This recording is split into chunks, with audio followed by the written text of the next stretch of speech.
What is going on, RotoGrinders? 2 hours nonstop NBA DFS conversation starts right now, taking you all the way up the lock, 7 o'clock on the East Coast. 11 games in the association, only 10 on DK, only 10 on FanDuel. We're not talking about the last game of the slate. That's Dallas and Portland. I hope everybody has a good time. I hope everybody has fun, but we don't care about it for our purposes. It is a 10-game sprint slate. You never get those. That is an oxymoron. We have a 10-game sprint slate, 7 o'clock to 8 o'clock on the East Coast, all games within an hour as far as tipping off. I think it's 2 at 7, 3 7:30, and 5 at 5 hammer games, if you will. 5 hammer games at the 8 o'clock hour. Lots of body parts to talk about. A lot of information's kind of dropped already throughout the day as far as injury stuff. Fox is kind of a big one we're monitoring. I'm just checking out the injury report now on. We should be getting a new one at 5 o'clock on the East Coast. Just getting a little bit of, not 5 o'clock. Yeah, 4:45. Yeah, every 15 minutes. I get confused now with the way the injury reports are. But, De'Aaron Fox is kind of a big piece that is worth monitoring. Zion James, not that important, but just kind of seeing the guys that are questionable. AJ Mitchell as well, questionable for OKC. But lots of stuff already being ruled out in that game. We lost Trae Young. Is that a hometown narrative, Chop? That's Head Chopper, by the way. That's Chop, 2-time millionaire winner. Head Chop, happy Monday. You know this. Is he from Oklahoma, or he just went to college in Oklahoma? Am I making that up? Is he an Oklahoma guy, Trae Young, in some way? I mean, he went to Oklahoma. Okay, that's what I remember. I don't know if he's from Oklahoma. Yeah, I don't know either. I'm not sure, but he's not playing basketball tonight. As far as back-to-back stuff, there's nobody on the front end, 4 teams in the back end. One is OKC, Washington, Golden State, and Toronto. Golden State blew a 10-point lead with like a minute left yesterday. Just flat-out embarrassing stuff. Just against it was against the Raptors, I believe, if I'm not mistaken. Chop, it's a 10-game slate. It's a movie Monday. I see you talking about movies with people in the chat. So I guess we can throw out the first clue for the people. If you want a week free of RG Premium, get yourself a week free of RG Premium by telling me in the Discord channel. That's rotogrinders.com/Discord, the live stream chat channel. Tell me what movie I am talking about. Chop, the first clue. It is scrolling. It's scrolling right now. It is Sir. Sir is our first clue. Sir is our first clue. Chop, happy Monday. How are things?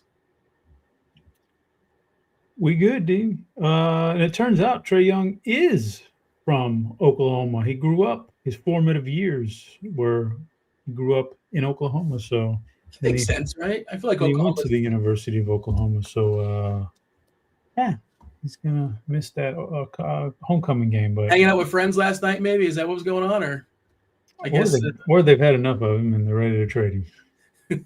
Well, Atlanta's had enough of them? Well, yeah. That's it. Well, I don't know what the trade market is on Trae Young. It's a weird. Come on now. You don't tell me the Knicks wouldn't throw 7 first-round picks at him. He fits right in with that squad. He's hated. I mean, of course they would welcome him, I would imagine. But he's a heel when he goes to New York. They don't like him in New York. There's a rivalry. Producer Steve will probably tell you that. He'll chime in as a Knicks fan. I imagine. I'd rather have Giannis's younger brother than Trae Young. See, you rather have Thanasis and Antetokounmpo? Yes, definitely. Also, I don't think Trae Young's that good. That's just my opinion. I think he's he's kind of overrated. He's a good scorer, sure, good for him, but all around, I think he hurts you a lot too, especially defensively. And it's Jalen Johnson's team, right? This is like the most popular team on the slate. One of the more popular teams. I shouldn't say the most, but in the worst spot, right? Atlanta at OKC, but they're without Trae Young, they're without Jalen Johnson.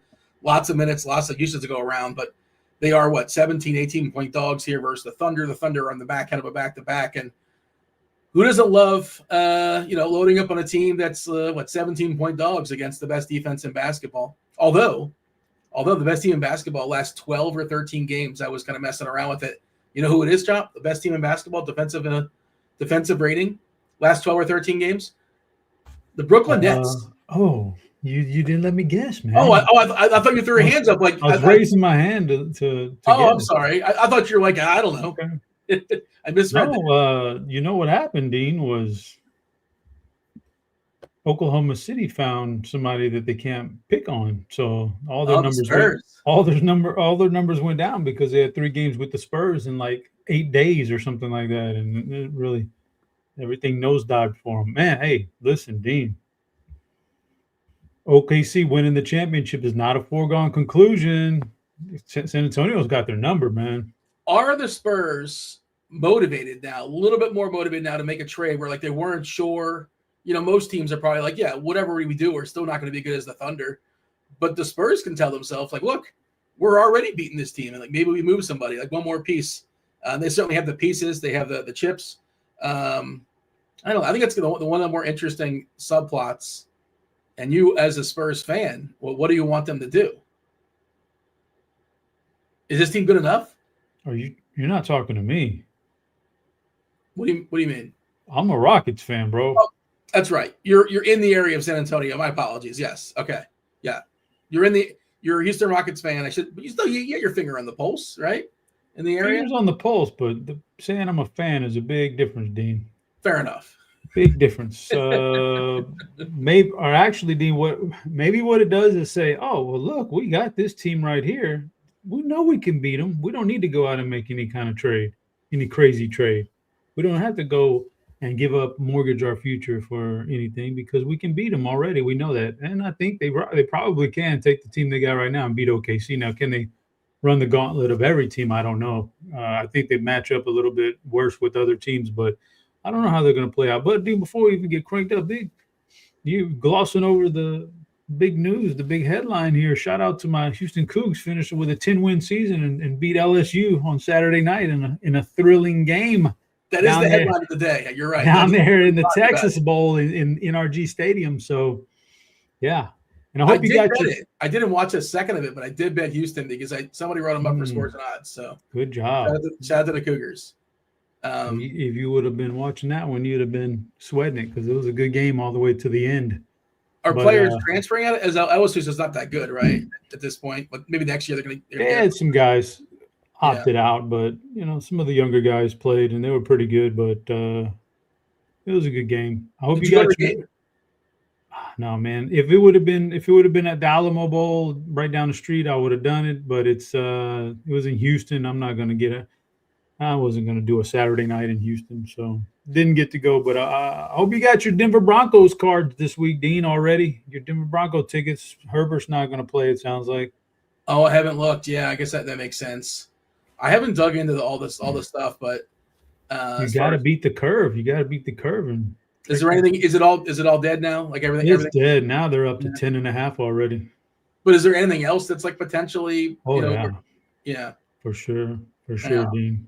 I can't believe I actually I don't know what I had to look it up lately. I can't believe the Cowboys are as low as they are against the Giants. I kind of feel like the Giants know they made a huge mistake this past week. They couldn't out-tank the Raiders. I mean, there was a tank-off. It was the greatest tank-off I've ever seen in the history of tank-off, and they just couldn't out-tank the Raiders. Just couldn't. Raiders are also just really terrible, but yeah. No. Buddy, that was such a good tank. That was perfect. That was perfectly executed by the Giants. Cannot do that again, and they know that. They may just throw they may run the ball 50 times. They may literally pass the ball 3 or 4 times the Cowboys are going to smash them. So I was thinking about it though, like high level thinking. Dallas would like to see the Giants win because they're in the same division. They want the Giants to get a worse draft pick. But I also think Jerry Jones is too much of he wants to just wallop the Giants, I think. You can't out-tank the Giants. There's just it's almost going to be impossible to let them win that game. So here you go. You're sitting here. You got a chance to get back to 500 for the year. Why not? What is it really going to hurt? You're in the middle of the first round. It's not going to really hurt your draft pick that much. A couple spots. Yeah, go ahead and finish them off and have something to build on. But you're not out taking the Giants this week, so you might as well. So I think they plow it on them, and I'll probably get Dak. Maybe get Dak try to boost him up for the yardage king this year. Is that something anybody even tracks? I'm sure the players track. I'm sure if you are the league leader in sacks or the league leader in receptions, I'm sure you're tracking all that stuff. So yeah, I think so, Dean. Crazy. I'm guessing Garrett didn't get a sack. Did Garrett not get a sack versus Aaron Rodgers? If he did, I missed it. He did? He did not. He got. I didn't think so. Yeah. They thought he did, and then he didn't get credit for it, and so I think he's still chasing the record. I'm surprised A-Rod didn't just kind of pull a Brett Favre and roll over for him one time and let him have it, man. Does Rodgers like Garrett as much as Favre likes Strahan? Here's what I will say, Dean. Pittsburgh blew that chance to lock up the division and get in the playoffs, and part of the game plan was don't let Myles Garrett get a sack. Don't let him. So they shifted all their offensive line coverage to him, and it cost them. It cost them everything in that game. They could have won that game. They were too worried about him breaking the record on them instead of just playing the normal game that they play on the offensive line, and they cost them. So also their receivers are like Scotty Miller and Adam Thielen. Something terrible. Definitely hurt. But by the way, Dean, where you come out on the whole DK Metcalf thing? You think he I don't know. I haven't really dug into it, but like the little that I know about it is apparently, allegedly, the only thing the guy said to him is he said his birth name, what DK, I don't know, how does it, Decarian or something like that. Supposedly that's what he said, and that set him off, and that to me doesn't make sense. So I don't know. It's like he said kind of thing, but I wouldn't think that would be what motivated DK to do what he did. So. Sure, he's a hothead, but it's fine. I don't think he should. Game suspension, fine. I don't think we should have any lawsuits or anything. though. I think the guy kind of probably deserved it. He's a meathead. But, Jose Calderon did something work. Well, I don't know. That was a good one. Calderon is just such an annoyance. Like he's a professional agitator, and he got in it with Mark Williams. Just he instigated the whole situation, and they're both suspended now. But all right. We got a 10-gamer, Chop. We got a 10-gamer. Let's dive in. Let's break it down. Let's do it game by game. Again, it is a sprint slate. A lot of fun here because we have 10 games within the first hour. Chop working double duty. He'll be talking football later on with TJ Zwarych, the Monday Night Football game, the Rams and the Falcons. The Rams, I believe, own the Falcons pick. So they really want to beat Atlanta, and they want to beat Atlanta because they want that pick to get even better for the upcoming draft. But all right. Let's knock this out. 10-game slate. I know you don't like to do big overviews. There are 2 games at 7 o'clock. It's Milwaukee at Charlotte. 228.5 is the total of the game. Milwaukee is a 3.5-point favorite. As far as who's in and who's out in this one, well, let me go ahead and refresh the injury report. We got a new one at 5:15. Probably not much changed, but one of Antetokounmpo's brothers is out. Alex Antetokounmpo is not available to play basketball tonight. They're pretty healthy with the exception of Gary Trent. Gary Trent is currently questionable. Zion James is questionable for the Hornets. Cockbrenner still out here for Charlotte, as is Knipple. So no Cockbrenner, no Knipple, no Plum Dog. No Plum Dog. Mason Plumlee still. Dude got an opportunity to play, and he got hurt instantly. We're still expecting Moussa Diabate to continue to draw the starts here. Giannis played 25 minutes, I think, his first game, I want to say. He's back, but he's not fully back. So I don't know if we're necessarily paying off his salary. And he also mucks everybody else because he eats so much usage, so many fantasy points. So it doesn't look great on the Bucks side as far as I'm concerned. And I don't really like this game on the whole. 1 through 10, not in the podium for me for power ranking the 10 games in the slate. How do you feel about Bucks Hornets? Well, I don't feel very good about it, Dean. I can tell you that much. And I also want to point out, Dean, I know last week I've noted it several times how bad I was struggling with my computer and something was going wrong and I figured it out. Dean, don't worry. I'm back to normal today. And you figured it out yourself that no Geek Squad necessary? Yeah. No, I don't need no Geek Squad, Look man. I need a Geek nerds. Squad. Look how resourceful you man. You figure it out, man. You got to figure it out. I'm not resourceful like you are. But I'll say this much, guys. Like, the whole Amazon technology thing where they're trying to give you all the mouses and keyboards and everything, those things are designed to break down after about a year. So just be aware of that. All of it's designed to get you to buy another one a year later. Give you a mouse. I'm not sure what you're talking about. Like a mouse for your computer. Yeah. Well, just put batteries in it, right? I just use my fingers. I don't have a mouse. I have a Mac. Yeah, I don't need a I'm mouse. saying, like, if you're on a desktop and you use a mouse and you have a keyboard and all that stuff hooked, and you're buying this from Amazon, and their manufacturer is designed to break down after about a year, Dean. So yeah, to get you to buy another one, so of course, yeah, you got to maximize profits. That's well, it's like how many chargers do you buy a year? At least one, maybe 2 a year. Why? Charging like for your phone? I've never bought a charger in my life. How do you charge your phone? It came with the phone. Your phone chargers never broke on you? No, break. You connected and it still doesn't work for some reason. Doesn't register. No, never had that happen. But whatever. Whatever. I don't know what you're doing with yours. It happens to you all the time. Like honestly, that happens like once a year. I have a charger in one place. It stays there. It doesn't get moved. When I need to charge it, I charge my phone. Never. Okay, so today's poll question: has your phone charger ever stopped charging on you? Like, have you ever had to buy a new phone charger? That happens to me all the time. Is that just me? Steve, does that happen to you? Weird. Is that just me? Yeah.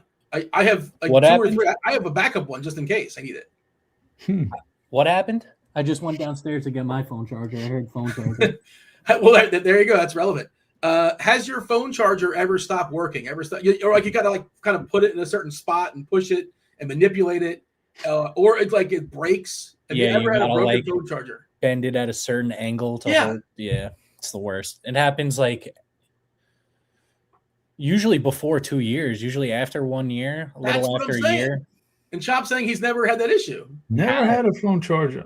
Never had a phone charger when you break. plug your phone in, do you just walk away and just leave it and don't touch it until it's done charging? Well, that's why. I don't need to touch I honestly don't need to be on electronics all day long. So yeah, when it runs low, plug it in, go do something else, come back a couple hours later, it's 100%, take it off and go. I've had same charger in place. That's why his charger never broke, Dean. Okay. I mean, I'm not doing anything weird with my chargers. Yeah, but are you on your phone with it plugged in like I'm doing right now, moving it around? I'm using it as suggested. That's why. So anyway, Dean. Yeah, this game stinks. This game stinks. It really does. Like, I've got a million guys highlighted tonight on a 10-game slate, and there's a ton of like missing guys out there that are opening up a lot of usage for a lot. And this game is not one of them. So if you don't want to play this game, by all means, skip right on over this puppy at 6 o'clock, and no big deal. There are 2 people I'll consider. Like, I would consider LaMelo Ball. He's just 8K. And the minutes are close to full. They're close. We're giving him 28. I think there's a chance he can get the 30. So they're close to full. And, they're without Knippel. They're without some pieces. And Diabate, the price has risen, but it's still playable at 5.3 on DK. So I will put those guys in the pool. Priorities, no. Phoenix and Washington. We might have some priorities in this one. We'll see. We have a 233.5 total. Phoenix is a 122 team total. They're 11-point favorites here versus the Wiz. As far as who's in and who's out in this one, well, Phoenix still without a couple of their shooters. Still no Grayson Allen. Ryan Dunn is out. He's got that knee. Jalen Green, he's got a hamstring. And then Mark Williams, kind of a silly, whatever. I don't know if he was suspended because Jose Calderon was annoying, and he instigated a fight with him, and then he threw some punches. No, I don't. Did they actually land? A couple might have landed, but they weren't great. They were like Jake Paul variety. They weren't spectacular. But the Wizards, Keyshawn George is out for Washington. Still Kispert's out with that hamstring. Middleton still dealing with that knee. Whitmore is out with his shoulder. So we have players that are out. We love the matchup against Washington on the whole from a macro perspective, but micro, Bilal Alcatraz is kind of tricky. Koulibaly, really good defender, on-ball defender, and Booker probably draws him. He does project awesome. That's my one hiccup, though, because they're going to throw Koulibaly on Booker. Colin Gillespie projects pretty well. The center situation is a little bit tricky because I don't like playing Oso Ighodaro when he's going to be popular. He's not a big usage guy, but we love centers versus Washington. We're assuming he's going to start over Richards. That makes sense to me. Your boy Dylan Brooks is in play. I like this Phoenix side. I'm curious your thoughts about Booker. Big spends on the slate. Is he one of your favorites? How concerned are we about Alcatraz? Yeah. This is definitely the side, the Phoenix side.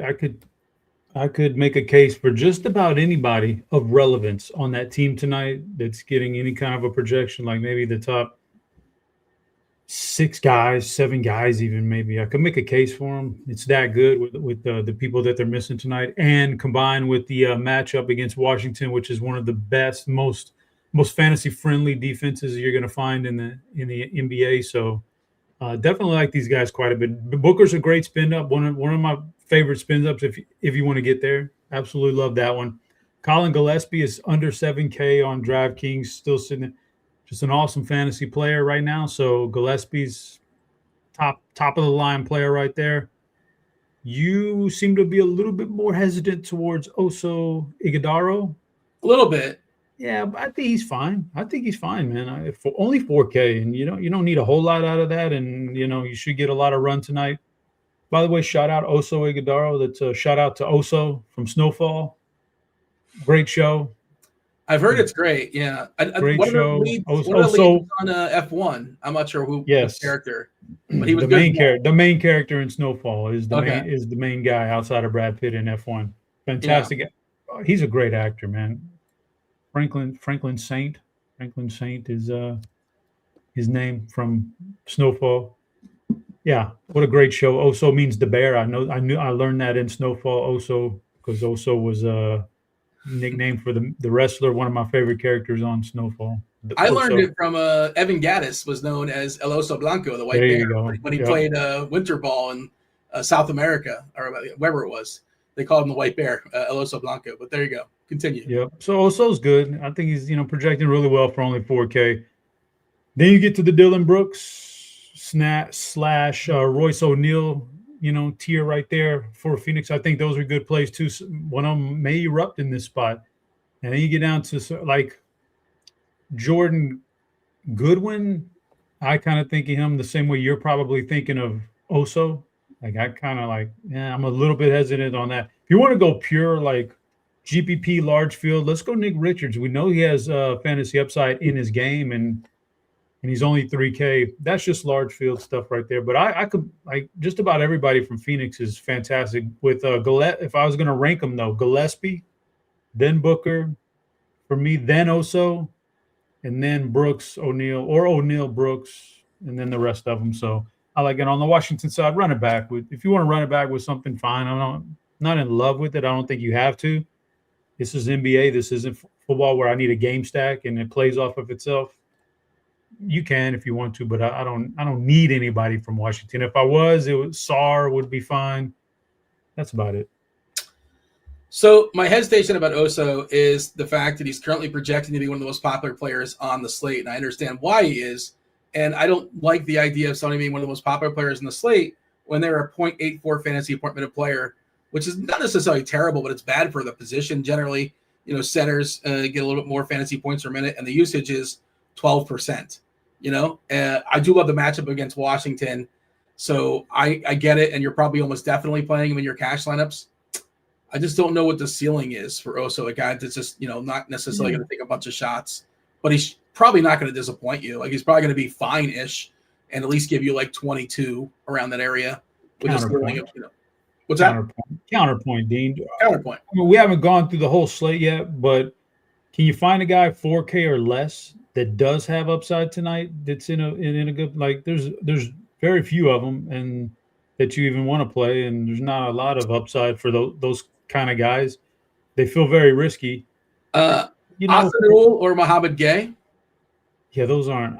Do you think? I'm not saying I feel great about it, but you're asking. They have a chance to put up 30 fantasy points. Well, Oso could do that. He's playing a team with. He's coming off of a 28-point game. That's not that far off. He's probably safer than but he's playing a team that gives up definitely the most. Safer, 100% safer. But he's also those guys are also 1K cheaper. Playing a team though that's giving up some of the most rebounds in the NBA, giving up a ton of points in the paint. All this stuff is pretty good for his game. So I don't know. I feel good about him. I got a little bit better. Better about him because I saw him in college. I know he has something to him that's better than what he's shown in the NBA. I think he has a little bit more fantasy upside than what he's shown. But yeah, whatever. Teach their I'm own. trying to think like Tim Hardaway Jr., V. Krejci. Like he's the safest of that group. I 100% agree with that. Safest of that group. And we're going to talk about a guy in a little bit. Jokic is I don't know that I've seen a guy project for 70 points or something like that. Why wouldn't he project for 70 points? Yeah, why wouldn't he? But I don't think I've seen it. Like, I don't think I've seen a projection is not supposed to be that high. But so maybe, if Oso gets you, if that 18 points at 4K gets you to Jokic and he puts up 100 tonight, you never know in which he could do. You never know.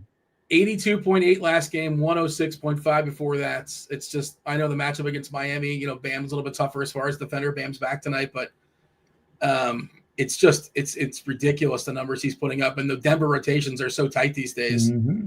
And he's not even projecting for that much ownership, Jokic is. We'll talk about him in a little bit, but he's so good.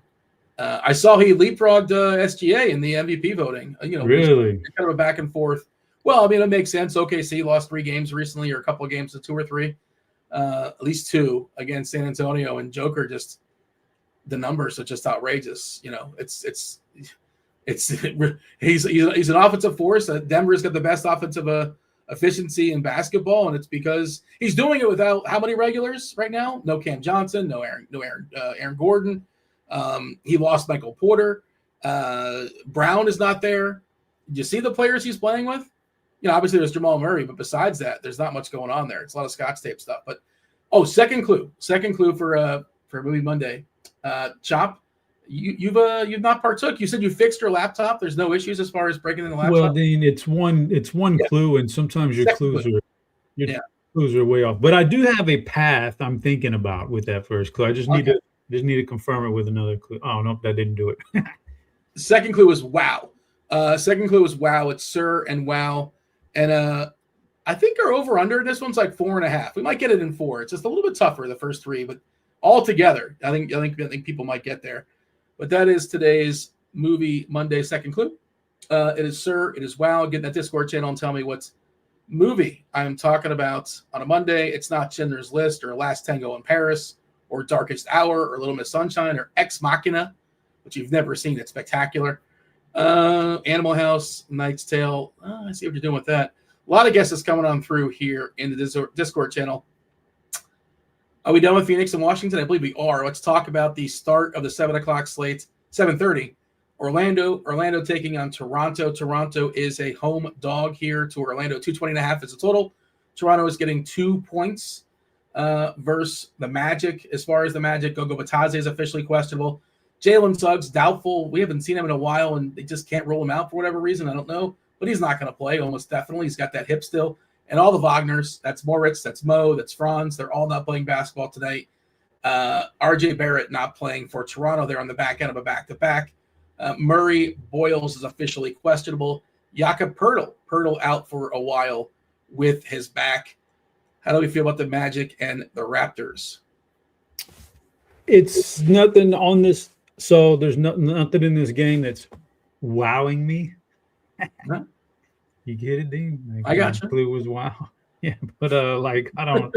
There's nothing wowing me from this game. They're solid players. They're solid plays like Banchero or Bane, Black, who's really good now. I don't know.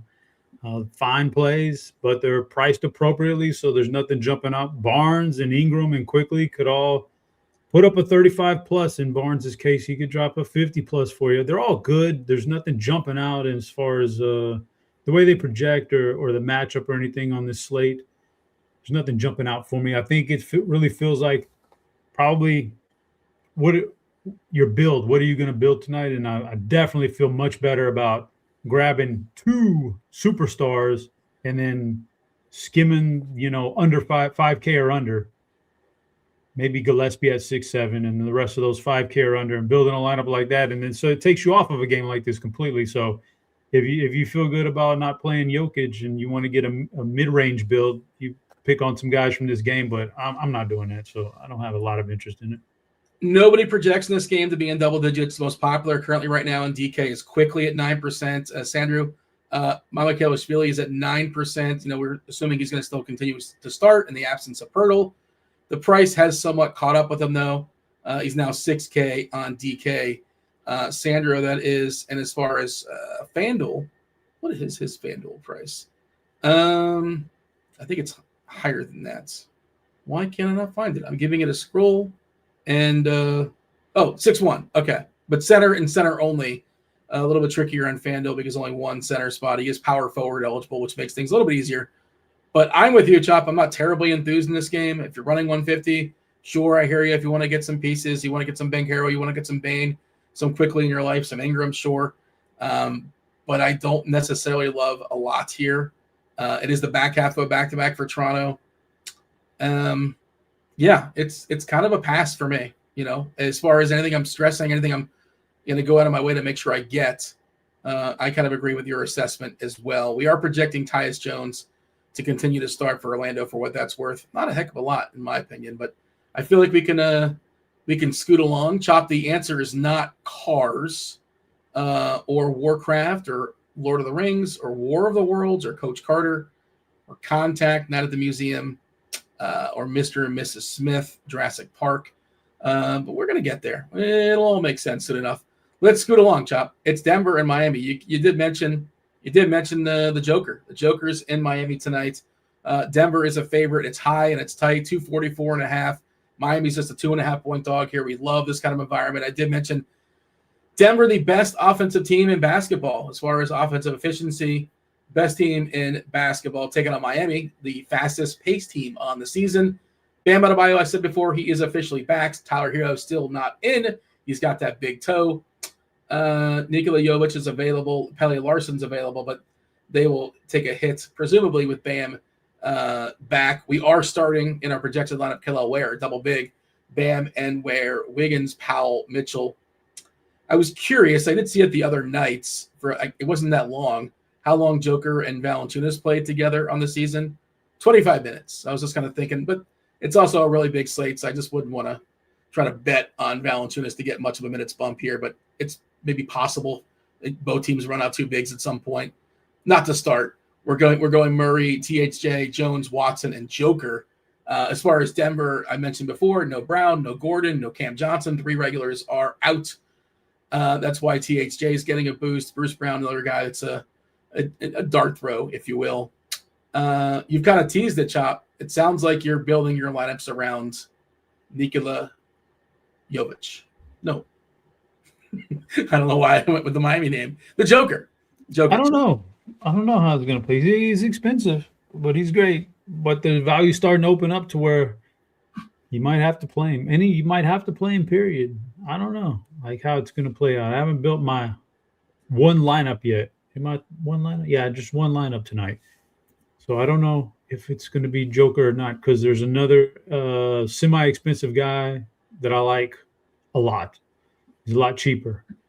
But I don't know, Dean. Let me ask you this much. In the GPP, yeah, or let's just say, I don't know what games you play on DraftKings. You ever get into the $40 single entry? Uh-huh. What would you want out of Joker in that contest to pay off a $13K salary? 70. You want to see? Yeah, it's so expensive, man. So at what point does he okay, now he's hurting me. Now I feel the pain of not having him in my lineup. Is it 75? If you don't have him,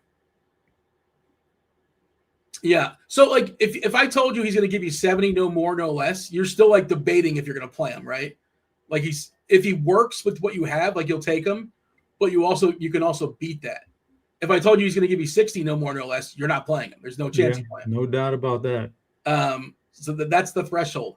And if I tell you you must, if I say 75, if he's giving you 75, you're plugging him in. I'm not saying he's beating you at 75, but you're playing him at 75, right? Yeah. So I'll probably ended up playing him just because I think it's easy to fit him in tonight. But I do like another guy we'll talk about later. But Joker is an awesome play. Just crushing right now with the injuries they've got, and the injuries keep on piling up. You get Miami. Now, I'm not saying that the pace is typically gonna help a guy like him. It probably more helps guards and wings that are athletic, get up and down the court. Joker's not in a hurry to get up and down the court. But Miami's not this super tough defense either that you have to navigate around. So he should be fine tonight. He should be perfectly fine tonight. Should crush on the boards like he always does, even more so. Yeah. So Joker's good. Murray's good. All-Star year. Maybe this year he breaks out and finally gets into the All-Star game. Having a great year. Has he never been an All-Star? I don't think he's ever been an All-Star. And the price just doesn't move on him. Like, it's kind of stays in this range, so I don't mind it. Because of the injuries, I think you could look, and because of the injuries and the pace, you could look at a guy like Peyton Watson who would benefit from a higher paced game because he is more lanky and athletic and can get out and shoot threes. You mentioned Tim Hardaway earlier. I don't play a guy like Tim Hardaway or Bruce Brown. I don't play those kind of guys. I don't like, Well, it's a salary saver. I don't really want to play Tim Hardaway. I don't like him. I think he's fine. Yeah, I don't like him. So I don't play those kind of guys. Bam. Do you not have salary constraints? I have salary constraints. Yeah, but that's why I'd rather play Oso or somebody else we play. Like, I don't know why. I just don't really. Tim Hardaway, Bruce Brown, those types of players, their games just never have appealed to me. His dad's from a fantasy standpoint. What's that? His dad's former team, Tim Hardaway Jr. Miami? I mean, that's the one I think of. I guess that's the one you think of? You probably think of Golden State? Hell yeah, I think of Golden State. Well, I mean, I guess as a Heat fan, I think of Tim Hardaway because I picture him on the Heat. But like you're thinking of Run TMC? Well, yeah. I can't believe you don't think of Tim Hardaway as a Golden State Warrior. I mean, he was one of my favorite players when he was in the team. So, of course, I'm going to default to Miami. Man. You think most people – I think maybe I'm wrong. I feel like most people would think of Miami. But I guess he had more of a run in Golden State. Yeah, a lot more run. Let me know years, who do you think of? Prime years were in Golden State. Yeah, Chad, come on. Give it to me. Golden State, Chris Mullin, Mitch Richmond. Yeah. Sure, man, that was a trio right there. They didn't do anything though. Like it's a fun name, but they didn't do anything. Fun team, man. It's like the Kings. How fun was like the Vlade Divac, Chris Webber, Jason Williams Kings? They were a lot of fun, but they didn't. Well, they beat the Lakers, but not really. Well, they beat the Lakers when? Well, they had them. Remember the refs? The refs put the kibosh. Oh! You talking about that? I'll tell you, man. Like they win a championship. They 100% win a championship. If that ball doesn't land perfectly to Robert Horry on the tip out of the rebound in that one game, I think it was game 6, Lakers, Sacramento, when Sacramento was going to beat them. And the ball landed perfectly to Horry, who puts up a three-pointer at the buzzer, hits and walks it off. But wasn't Donaghy like that was the game, right? Wasn't that like one of the exhibit A for the Lakers? No idea, but I just know that stuff landed perfectly. Like he didn't have anything to do with the trajectory of that ball coming off the rim. Well, yeah, but there's like 20 fouls called like in the fourth. But that ball had to land perfectly to Robert Horry in that perfect spot at the top of the key. Yeah, or else that series is over with. So. Crazy. Yeah, they should have won, man. They had a good team. But on the flip side, there, Norman Powell's the main Miami guy I kind of like in this matchup against Denver. So Norman Powell kind of stands out. And obviously, you could always play high upside guy like Khalil Ware. Or I think somebody in chat earlier was talking about Bam. Bam's fine. I mean, he's kind of cheap. 7,700 is not bad. He hasn't been put his best foot forward lately. And he's had some decent success against Jokic specifically. Like nothing off the charts, but it's not like it's a bad matchup for him or anything. So he's fine. Wiggins, there's no upside in Wiggins' play for me. Jaime Jaquez is not. There's a little bit more upside in Jaquez than there is Wiggins, but Norman Powell would be my main run back here. I like. Bam's 7.5 on FanDuel, even cheaper on DK. I do like that price over there on FanDuel. And people in chat are chiming in. Hammond Riley with Alonzo was iconic versus New York. Yeah, I guess it sort of depends. And of course Tim Hardaway had that killer crossover. I think he's a coach somewhere, or at least he was a coach at some point. I'm not sure if he still is. I'm not sure what the Tim Hardaway Sr. is up to these days. Clue number 3, Chop. Let's give you the third clue. The third clue, Chop. You ready for it? Documentary. Sir, wow, and documentary. That is our first 3 clues. Tell me the Discord channel. I saw some people in the YouTube were guessing the movie, they wanted to jump in the Discord channel. I think we got you a link now. You should be good to go. Hopefully, I saw producer Steve trying to help him out as well. Just one guess for Clue Trop. You get a week free. A week free of RG Premium, all the bells, all the whistles. You get the lineup HQ, all the stuff we're showing up off on the screen. SimLabs as well. The tags, the articles, all the sports, football, baseball, basketball, hockey, PGA, MMA, everything with the exception of NASCAR, but NASCAR is not happening right now. So you get everything. You get everything as far as the sports for a week free. Or you can get scores and odds. You can get SAO, dealer's choice. Golden State, back half of a back-to-back, traveling to Brooklyn. I mentioned before, Brooklyn, best defensive team. I like to sort of look at like rolling last 10. So I saw Brooklyn was the best defense last 10. So I'm like, what about 11? What about 12? I think it's last 13. They're 12 or 13. I can't remember which one they stopped being the best. OKC, of course, right there as well. It is the back half of a back-to-back, which means that Al Horford is not allowed to play basketball. Jimmy Butler is probable with his back. I thought we'd get some shenanigans potentially here with Steph Curry. We haven't. There was a note last night that they're not sure if he was going to play the back half of a back-to-back. And again, they had a monster collapse against the Raptors as well. As far as Brooklyn, they are pretty healthy these days. We saw Cam Thomas come back and just shoot like crazy in a limited time. I think he played 20 minutes or so. How do we feel about the Nets and the Warriors, Chop? Not great. Doesn't feel super necessary on this kind of a slate. Golden State's just a boring, ugly team for fantasy. So I don't know that I want to play any of those guys, and they slow it down a little bit. And Brooklyn, you're saying they have a really good defense now, so you have to take that into account. Golden State falling apart, by the way. There's a lot of things coming apart at the seams there. Michael Porter Jr. is the one guy who's been a steady for Brooklyn, though. Really awesome player. Claxton's been good, and he's cheap enough too. And you can get to Golden State in the middle. So maybe Claxton's your cup of tea. But Cam Thomas is back, and he's going to take a lot of shots away from these other guys. And so game just doesn't jump off the charts. We're seeing a lot of games with injuries and things. So I don't know. This is a GPP play of maybe a Butler or a Claxton or a Porter Jr. or a Cam Thomas, three-point shooters. Shooters in general, they get high, can win you GPPs, but it's a big, large field GPP only. This is one of my least favorite games in the slate. I don't think I'm playing anybody in it. And again, I don't make a lot of lineups. Most popular play we currently have, only player in double digits, is Claxton. Then it's like Yegor Yeoman for 3 or 4%. And it's, he's fine. But I think I can be fine if I do not play Yeoman. Chop, it is not Spinal Tap. We did get a winner in 3. I did not anticipate a winner in 3.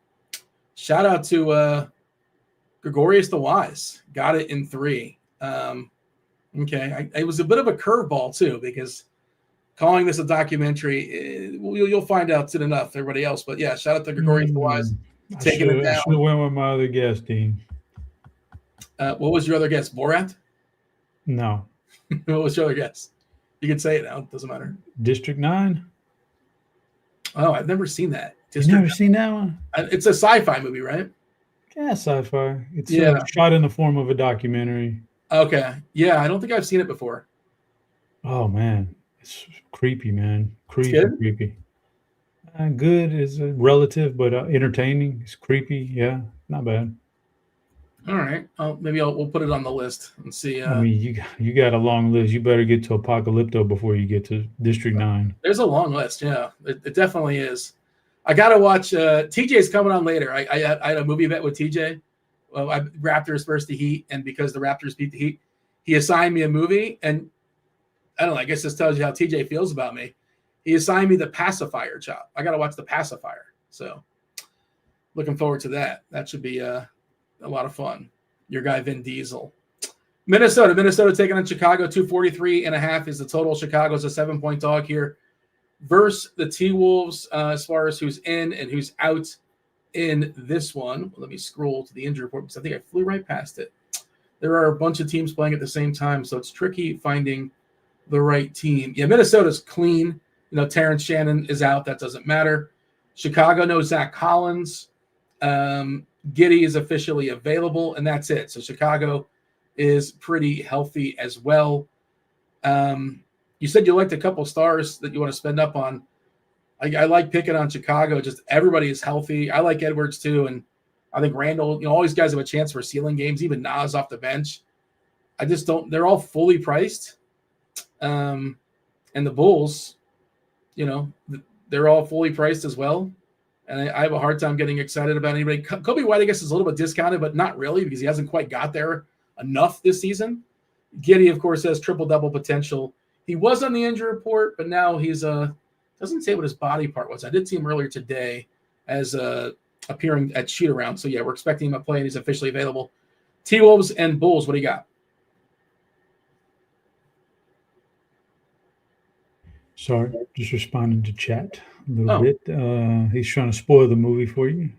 No spoilers. Yeah, so like these guys don't jump off the page to me because, like you said, I'm looking for a lower salary than what I think it should be, and all that kind of stuff. And it's not coming from this game, but obviously you get a game like this, and a guy like Josh Giddey or Anthony Edwards, either or, can absolutely end up like on the optimal or the winning lineup tonight because they could go off in this game, especially Edwards, especially after he had, a little narrative there after, having some bad losses for Minnesota recently, and he went off on the team. He could certainly get it going tonight, but they lost to Brooklyn. Bad.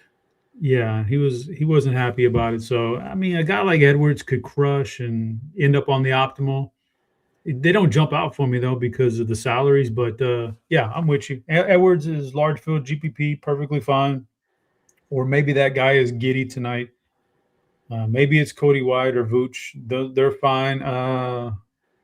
Yeah, the rest of them don't really do it for me. Randall, cheap enough. Gobert doesn't give me anything except for some rebounds typically. So, yeah, I think this is large field GPP for Edwards or Giddey. Or maybe you run them back against each other and hope for that kind of a game, and you bypass Jokic and something along those lines. Nobody is projecting for double digits in this game. The most popular play is Kobe White or Jalen Smith, which, he's at least you can play him at the power forward spot on DK, but we're giving him 21 minutes. It's pretty thin in my opinion. 9% to Edwards. I do like Edwards in large field stuff. I'm probably not getting there in the single entry stuff that I focus on. We shall move along. By the way, Murray Boyle's officially in for Toronto. He had the fish, but he's expected to play. Gary Trent also available with his calf. Did see Alex Sarr, Trey Johnson will remain on a minutes limit Monday for Washington. Nothing else of note as far as news. Keeping an eye on the socials.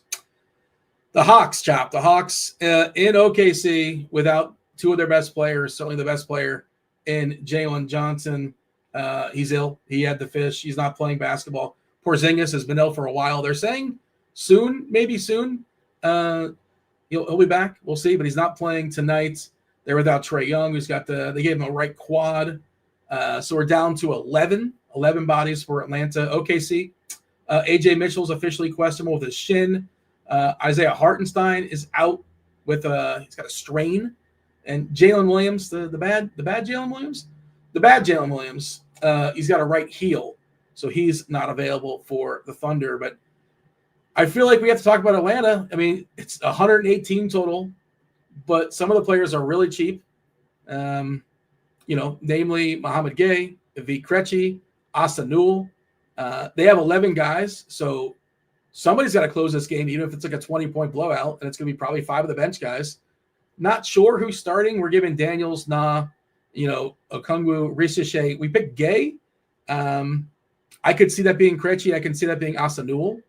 I think Asa Newell's my favorite amongst those 3. Rishiche, Gay, and Newell, and Krejci, I think is my favorite amongst the group, but you can talk me out of it. And I think for sure he closes, I think, in a game that's ugly. And if this game somehow stays close, SGA, but he probably only plays 3 quarters because they're probably going to smash. How do you feel about the Thunder and the Hawks, Chop? This is probably not the SGA game you want. Like this is a blowout, but in that blowout, maybe a Jalen Williams, the good Jalen Williams, can get there. Somebody's got to get there for him, and I don't think it's SGA, even in the blowout. And I think it will be a blowout. Maybe it's Chet. So Chet or Jalen.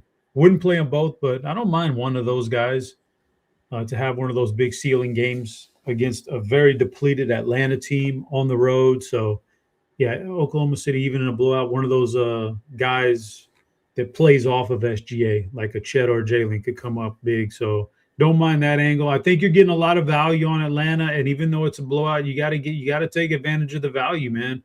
Especially if it's going to open things up for 2.5 superstars for you in your lineup tonight. Mohamed Gay, min salary. He's you're paying for it in ownership, but solid is rare. You get a 3K guy who's going to project pretty decent.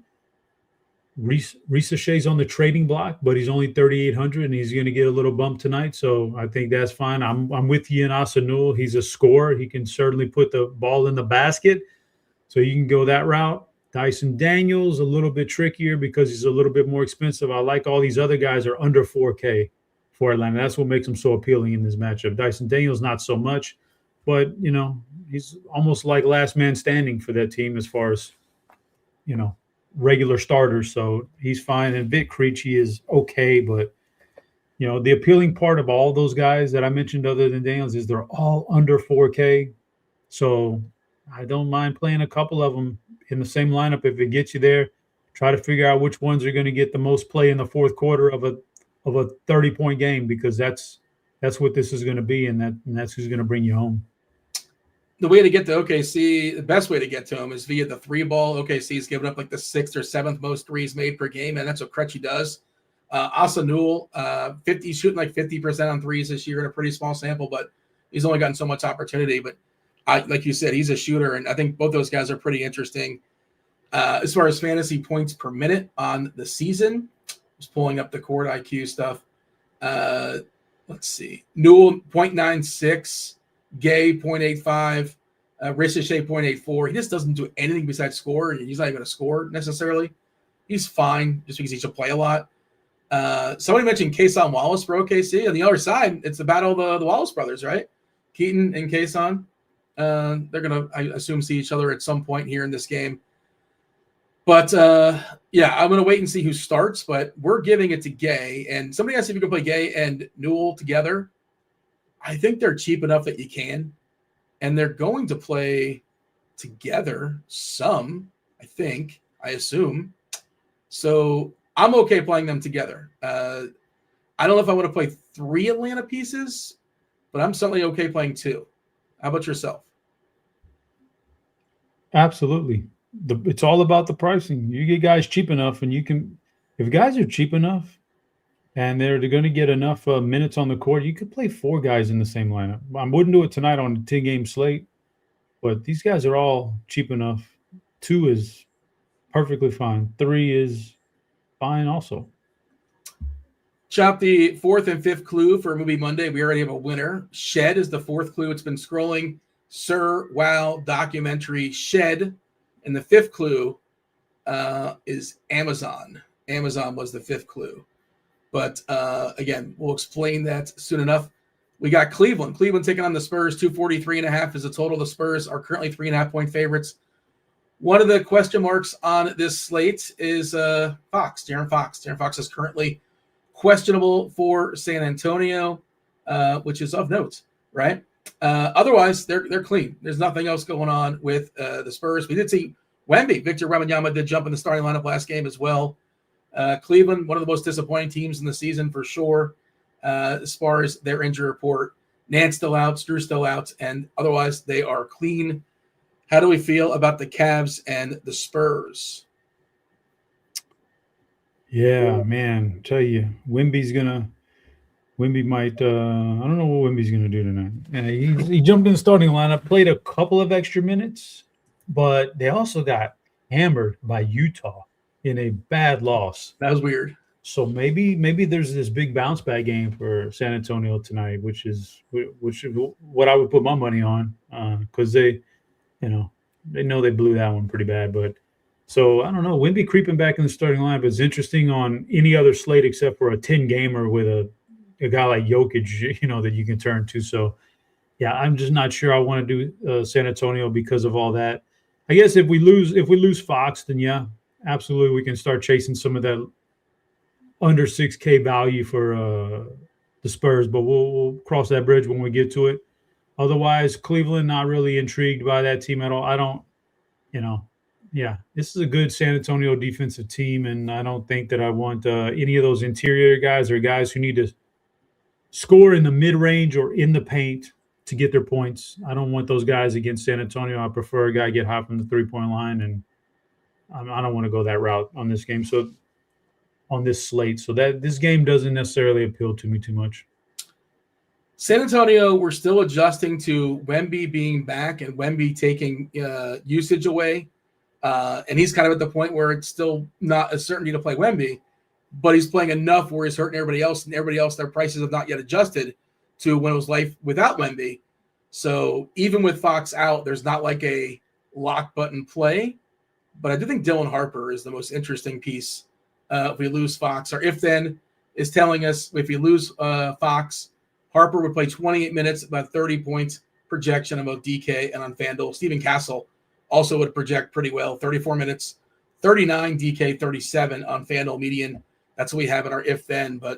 And if Fox goes, I think Wemby is certainly interesting for tournaments. We're giving him 29 minutes. I think he played like 14 in the first half the other day against Utah. He did lose a little bit there at the end. Like you said, there was a blowout.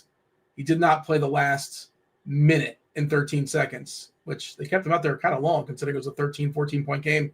And I think it actually was uglier than the score, 127-114, if I'm not mistaken. But, okay. I think we're moving along. Yes, John? We can move along, Dean. I do want to point out I got this wonderful candle for Christmas. Okay. It's rustic wood and rattan. It's beautiful smelling. I can't wait to light that sucker up one day. I have a juicy watermelon candle on my desk. I'm not a big fan of the fruit candle smells, but How about creamy vanilla swirl? Don't mind vanilla. I don't mind a vanilla swirl. That's all I got. I have a UCF helmet. We keep the cough drops. Little mini helmet. Yeah. You need to get that autographed, man. Who would I have sign it? Dante Culpepper? What years did you go to UCF? Yeah, I mean, Culpepper, I ran into him like the Culpepper year. Yeah, I'll tell you a quick little story. I went to a road trip and they were playing at Auburn. They were playing at Auburn, and Culpepper was on the team. And I went to the game. I went to the game with some friends, and we went to Auburn. It was a road trip. It was pretty cool. It was nice to see Auburn and the tree and all that. But I saw him. He played like the worst game of his life. They played really, really close, but he had 4 turnovers inside like the 10-yard line. They still lost like in the fourth quarter. They were ahead in the fourth quarter, but he had 4 turnovers inside the 10.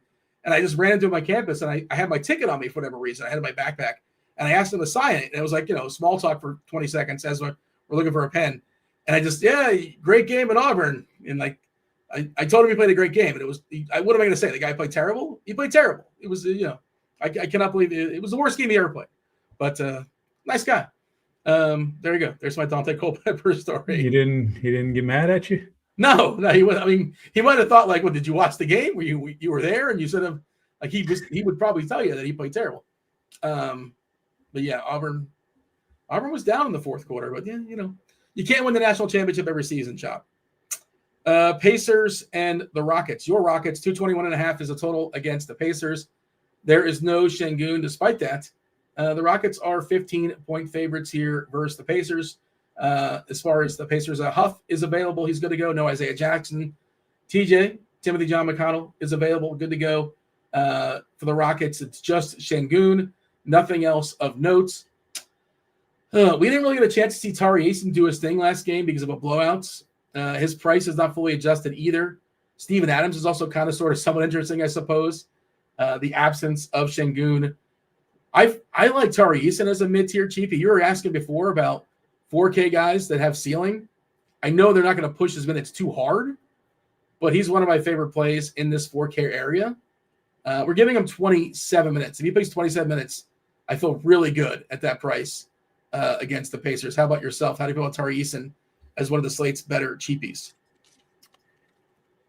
What I love him. I love the player. Love the fantasy potential. I don't know if is 4.8 a cheapie. It's cheap enough, I guess. Okay. No, I like Tari Eason. I mean, he's in a new role, man. They finally realized that they need somebody to help space the floor a little bit with the starting unit. So I think he's gonna be in there for a while now. And Şengün's out, so that helps him too. So like everything's converging for Eason tonight to be probably a pretty solid play here, man. They need his outside shooting, and they don't have Şengün. So I think Eason's gonna be a really rock solid play that may end up on my lineup. May or may not be the Plums play of the night. Who knows, Dean? I don't know. I can't confirm that right now. But I love me some Tari Eason, man. It'd be hard for me to let this guy walk away from Houston in a trade. He's awesome. One of the Terror Twins. Well, if he brings in Giannis, it's show him the door. I'll walk him out. Sure, something big, but obviously it wouldn't be him alone. But but like I've been on the record saying this team needs a point guard, and not a superstar point guard, just a solid mid-tier point guard to help this team. So even though as bad as we need that, if you're telling me I have to trade Tari Eason for a really rock solid mid-tier point guard, that might hurt my feelings. I like him. Ryan Rollins for Eason. You do it? That'd be so tough. I'd hate to see him go, but it'd be like the perfect guy for the Houston team right now, a Ryan Rollins type. So yeah. But I like Tari Eason, man. He's in this new role. He's a starter. He's a starter for a reason. They need his offense out there at the three-point line. I think he's in a good spot here tonight. Other guys in this lineup are priced appropriately. I mean, there's not too much. Maybe you can go Steven Adams without Şengün and hope he gets on the board and not just offensive rebounds, but puts a couple of them back and gets you some points, and he gets there at only 4 or 5. That's certainly a possibility. For the Indiana team, that's not my cup of tea tonight. Not in this matchup. I think they're going to have a hard time scoring too many points, and that's what a lot of these guys depend on is scoring points. So not on Indiana, but certainly my favorite play of this game, price included, is Tari Eason. How many lineups? It's mine too. Tari Eason, very easily my favorite play in this game. How many lineups did you have to make to get the Clint Capella? What? Like 50, 100? No, man. If I'm at 150 max entering, I'm not playing Clint Capella. Like, I'm not saying he can't get there good. Like maybe, but I'm not doing that. Yeah, I mean, we're only giving him 16 minutes, but he can get it done. If he gets a couple more, against Indiana, you're probably going to win this game pretty handily, most likely. It doesn't seem necessary though, because there's other centers that are like even Oso, like they're 4K. Maybe you get the whole fourth quarter out of Capella. Maybe it's such a blowout, and Indiana's been bad.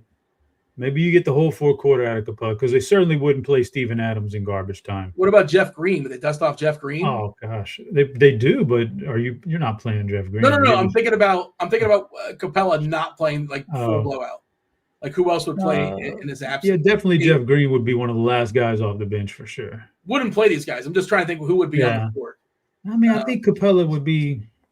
I think Capella would be out there for a good chunk of the fourth quarter in a 30-point game. So, but I'm not playing him though. I see Noto hanging out in the chats. Coming on later. Is it Noto? No, I don't think so. Hold on.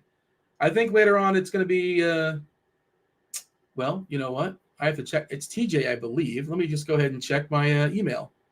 I normally am on top. Oh, it is Noto. Yeah, Noto's jumping in about 10 minutes or so. As well as Kirkwood, Noto, Kirkwood, and TJ is going to be hosting for Roth tonight. They're jumping in about 5-10 minutes or so for crunch time, taking you guys all the way up the lock. Trying to see if anything's changed, anything of note. You check on the changing, Dean. I'll tell you, Puppet Master is asking if we have any love for Reed. I do not have any love for Reed in this matchup at this price tag. He's 5,700. It's a pretty good price tag. I mean, it's a pretty big price tag for his role. He has to hit 3-point shots, or he has to really do some things defensively, like really get in the mix and get his hands busy and get credited for some steals. I don't see this as being the matchup for that. So for either of those things. So I don't have a lot of love for Reed Shepherd tonight, but appreciate the thoughts, guys. All right. Let me just tell you about Movie Monday. We have one game left, right? One game? I think so. I think we timed this just right. Yeah, we're not talking about Dallas and Portland. We'll talk about New York and the Pels in just a second. Movie Monday, Chop, documentary. So the movie in itself is actually not a documentary, but in the movie, the characters are filming a documentary. At least some of the characters are filming a documentary. Wow. So wow is in reference to there's an actor who says this word in basically every single movie he's in. Every single movie he's in. There's like a couple exceptions, but essentially every movie he's in, you can hear him saying wow. And when I tell you this, you know what I'm talking about or no? Who's wow? Yeah. Is it Owen Wilson? Yeah. Damn, man. That's why Chop gets Cars. Oh, I didn't know he was in Cars. I didn't know that. Yeah, I saw Cars. people guessing. People were on top of it. People were guessing Owen Wilson movies. So. He was Cars 2 because he was in Cars 2, and so was Sir Michael Caine. Yes, Sir Michael Caine was in there too. So that's what I guess Cars 2. What was Michael Caine like a Bentley? What car did he voice? I could. It's been a while. I didn't see. I didn't see any of the Cars. Sir Chop was in reference to. Well, I'll just tell you this lyric and you'll know who it's in reference to. My anaconda don't want none unless you got buns, son. You can do side bends, sit-ups are fine, but just do not lose that butt. Okay. I paraphrased there a little bit, but that of course is in reference to Mix-a-Lot. Sir. Well, that's if you know him, you could probably call him Mix-a-Lot, but if you don't know him, Sir Mix-a-Lot. And the key word there was not buns; it was anaconda. Clue number 4 was Dean. Come on, man. In the movie Anaconda, J-Lo is actually the director, I believe. J-Lo is the director. This is the original Anaconda. I've not seen the new one. I don't know. I think it just came out on Christmas. Anaconda is, of course, shed. And the fifth clue, they're found in the Amazon. They're in the movie. They're on an Amazon river. So there you go. That's how we got to Anaconda. Sir Wow documentary, shed, and Amazon. Okay. We'll get to that last game in just a second, but I do want to mention Picklabs, the newest RotoGrinders feature, lets you scan the best player prop and pick them bets in just seconds. Everything is broken down for you. Edges and win rates to value. There's a very clean board that shows you which plays stand out across all sports books, not just sports books, but Underdog, Prize Picks, things of that sort. When you see something you like, Picklabs will build the slip and send it straight to the book of your choice. You just a couple clicks. Like obviously it depends. You got to be in the right state and that kind of thing. But you build in the right book, and you just click it, and click 3. Or you want to do a 3-person parlay, 4-person parlay, or not doesn't have to be a person necessarily. It could be sides, totals, however you want to do it. Well, it's person. And then it'll just it'll build that ticket for you. So RotoGrinders.com/Picklabs, and should also mention for a limited time you can get it for free through a Fantasy Labs DFS sub. FantasyLabs.com/pricing. Use code FLEX20 for $20 off your first payment when we get the pricing. But I don't know how it works with RG. I got to be honest. I don't know if you have an RG sub. I couldn't tell you. Maybe that stuff's still being considered, but that is not something that was sent to me. I do want to tell you the last game. I say last game. There's like 5 games at 9 o'clock. It's New York and the Pelicans, 247.5. That is the total. New York might have the biggest total on the board at 128. It's a big boy total against the Pels. As far as who's in and out in this one, well, Josh Hart's going to be out the next couple games. Tyler Kolek also officially questionable with his ankle. Miles McBride is available with his ankle. Mitch Rob, he's got an ankle. There's an ankle epidemic going on with New York. He is out. The Pelicans, Jose Alvarado. I called him Jose Calderon earlier. I got that wrong. My bad. Alvarado suspended for being an annoyance. And Herb Jones is still out with his ankle. Lots of ankles in this game. You teased before, Chop. You said you like some other big spends. Is the other big spends besides Joker, is it Cat? You got to like Cat in this matchup. No doubt about it. Gotta love Cat here tonight. Do like him a lot. He's under 9K on both sides, $8,900. Yeah, he's gonna have a pretty good game here. He can get this done on the inside or the outside. I like his versatility against this New Orleans team. I think it's being at New Orleans, and they have not given up on this year. New Orleans, they're still playing hard, so they can keep this thing close. And they don't have their pick also. Yeah. Well, but I mean, just from a emotional standpoint, even if you did have your pick, the players sometimes, like when you're a bad team, they could check out on a coach and they could do those kind of, like Golden State's about to go through that, I think, something like that. Just check out, whatever. But New Orleans is playing hard for their coach is what I'm saying. So they're playing hard. They can keep this thing competitive at home. So Anthony, with some guys missing, Karl Anthony Towns could definitely go off like that. I like that. I like him more than Brunson tonight, although you never know about Brunson. He can be the guy who gets hot and does well. But I'm going to put my chips on Karl Anthony Towns tonight.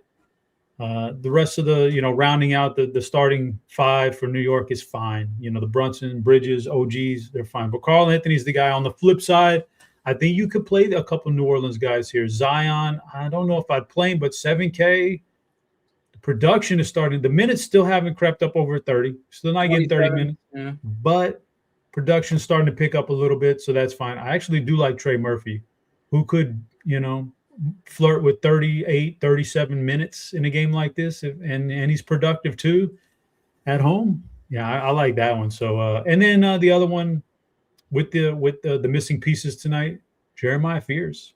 He's a good fantasy producer if he gets minutes, and I think this is a matchup where, respectfully, they could certainly put him out there to target Jalen Brunson on Jalen Brunson's defense. They could certainly target that. So I don't mind Jeremiah Fears with maybe an uptick in minutes tonight. We should be getting an ownership update soon, but last we have is Cat at 40%. That's the only issue with Cat. On DK, 40%. One of the most popular plays, the most popular big spends on the slate, but fully justified. It makes a ton of sense. Chop, we have crunch time coming in here in a second, but, who are the plums? Are you going to give me a chalky plum? Or are you going to give me Cat? Who are you going to give me? I don't know. I'm giving you one plum tonight. Go back to one plum. I don't know. On the slate like this, there's a lot of guys falling between like 30 and 22% ownership. There's like a whole condensed unit there. So I think anything in there is fine. I don't think there's anybody that's going to be too incredibly chalky, but I'm going to go Colin Gillespie. I just think it's a good matchup. He's a good fantasy performer per minute. He's going to get plenty of minutes tonight. I think for 6,700, I think he blows that away and he could end up in the optimal. I'm going Colin Gillespie with a G. It's a Gillespie. Kirkwood is also shouting out at Colin. Do you know Colin? Is he somebody that's in your sneaky Discord channel, or are you aware? Or is that just a friend that Kirkwood has on the side? I guess we're going to bring him in just a second. A part of the Crunch Time team that is TJ Zwarych. It is Notorious, and Kirkwood. Let's do it. Let's bring him in. It's Crunch Time right now.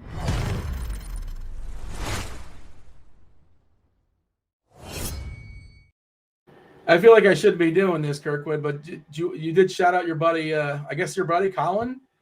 Okay. I've said this on another show. That's why some people would remember it. I know Derek D-Rock will remember it. Mostly the J3 would remember it for sure. But I grew up with a kid. His name was Colin, and he had one ball. And so we called him one. His nickname was One Nut Colin. And I shouted him out on a show in the past.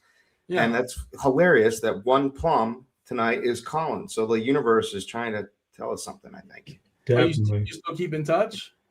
No, he was a really good tennis player. I used to play tennis with him. No, I wasn't. He has an advantage. He's a little bit lighter than everybody else. Advantages. Okay. I don't know if that's an advantage, Chop, but okay. TJ? No. Do you want to follow that up, TJ? How are you? Doing well. Had a nice little movie day with some family members today, and talked some Stranger Things this morning on the podcast, and now got a basketball show followed by a football show. So nice full day. Anything you want to tout? What did you watch? Anything besides anything movie-wise? You want to tout a movie? Is 11 going to die? People are trying to get me to bet that on Kirkwood. What are you doing? Kirkwood, get out of here. No, I don't know. I'm asking. It's that the Poly Market, they have odds for it. Everyone's trying to. I can confirm that's no way a spoiler. That's just a reasonable question that everybody's asking. Thank you. I'm so sick of this guy. What about season 1? So what? It doesn't matter. It's just asking if a character is going to die. Like it's just it's up in the air. We don't know. Anybody. There's like Now I know 11 websites that survives are the first only 5 talking seasons. about this, Dean. It's like, But now I know 11's in no danger in season 2 or 3 or 4. It's a good point. Yeah, well, she's the main character, Yeah. so duh, Dean. Sometimes the main character dies. And so get up to speed with the rest of the world. anyways, nothing too special yet. What we did is like myself, my wife, and my sisters-in-law, we each put 10 movies into a bucket. Then we like picked one from every bucket to choose what to watch today. And so we currently have gone through Balto and Wake Up Dead Man, two very different movies, but those are the 2 we've done so far today. It's not an actual bucket. It's like a spreadsheet, right? No, we did like a Tupperware. Oh, you like write it down. Okay, I got Yeah. you. Okay. That makes more sense. I thought you had like a physical copy of a movie for a second. I'm like, that can't be. Oh, like the DVDs. I mean, most of the ones we put in were DVDs or Blu-ray that we had, except for Wake Up Dead Man and a couple others. But yeah, no, just like we wrote them down. No, how you doing? Everything good? Yeah, doing good. Funny enough, my sister's ex-boyfriend had to get his nut removed. So he was One Nut Josh to go along with One Nut Colin. See?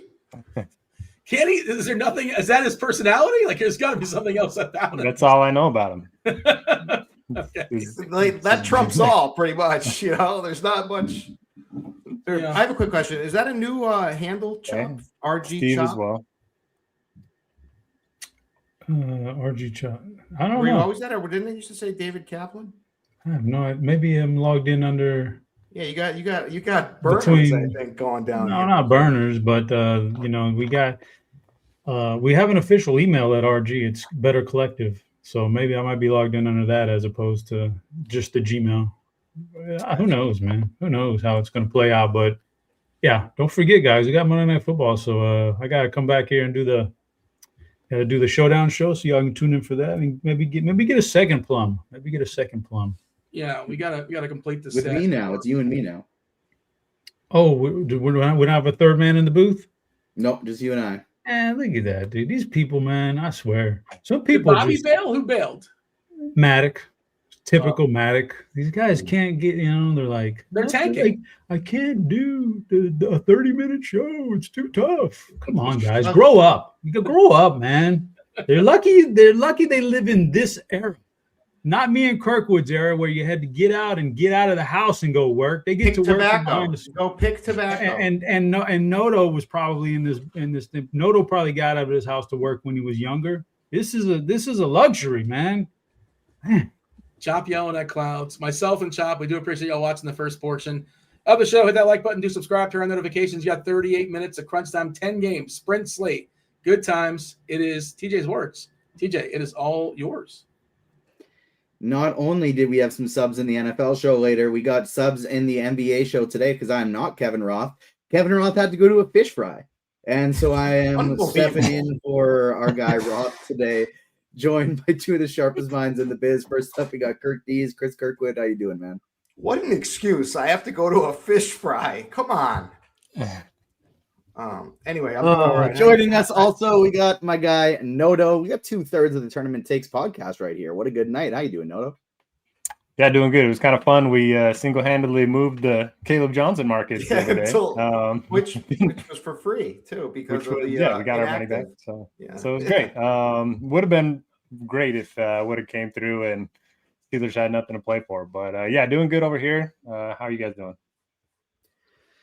Doing well. Fun little NFL slate, fun little NBA slate. I took down some single entry stuff in NFL yesterday, and I still got a little bit of a, not a real sweat, but like a mini sweat to hopefully bump up a few spots in the standings for my best ball final team.